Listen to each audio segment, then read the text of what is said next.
The statements we're about to show you are from the Holy Quran, and is said to be the official, unchanged, pure word of God, revealed over 1400 years ago. Claiming to be the word of God is a heavy statement, and without proof, or if a single contradiction is found within the book, the apparent word of God will be proven false. So without further ado, let's put the book to the test. In the 23rd chapter, titled The Believers, from the 12th to the 14th verses, God is said to give a detailed description of how the human being is formed. It begins by saying, "We then placed him as a sperm drop in a place of settlement, firmly fixed. Then we made the drop into a alaqa." We will translate this word very soon. "And then we changed the alaqa into a lump. Then we made out of that lump into bones. And then we clothed the bones with flesh. Then we caused him to grow and come into being and attain the definitive human form." In the 21st century, we can now safely say that this verse is clearly describing the process of human development in correct chronological order. However, what we should be paying attention to in particular is the second stage, referring to the development of the embryo. The specific word used to describe the embryo in this verse is the word alaqa. The word alaqa, when translated into English, can mean three separate things. Firstly, a blood clot, or to be suspended, that is to be hanging or clinging to something, or thirdly and finally, a leech. Now, all three definitions don't come anywhere near what we perceive to be the human embryo.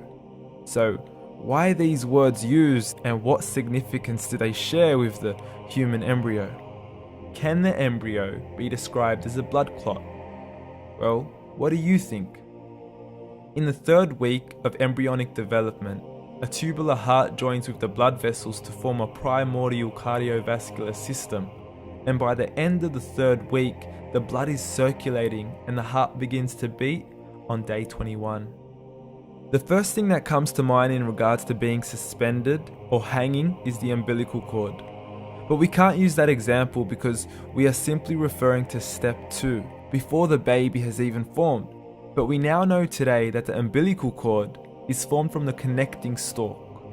And the connecting stalk is formed as soon as the embryo is formed.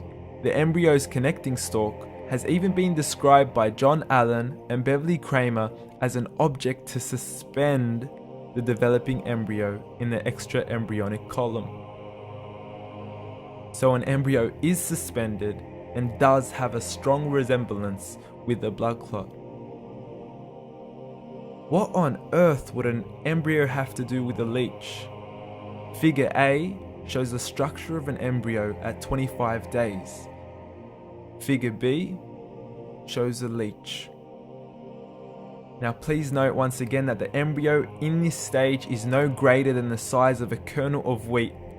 This is an X-ray of the embryo at 22 days. This is the internal structure of a leech.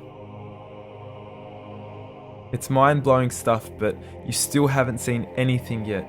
This is the head of the embryo at 22 days.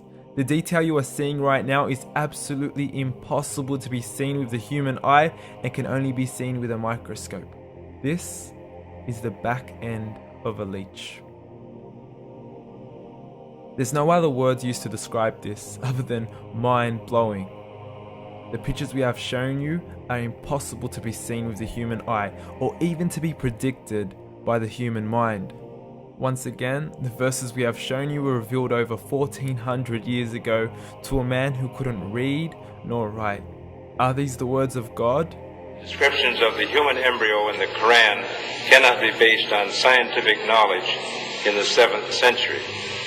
The only reasonable conclusion is that these descriptions were revealed to Muhammad from God, from God, from God, from God, from God.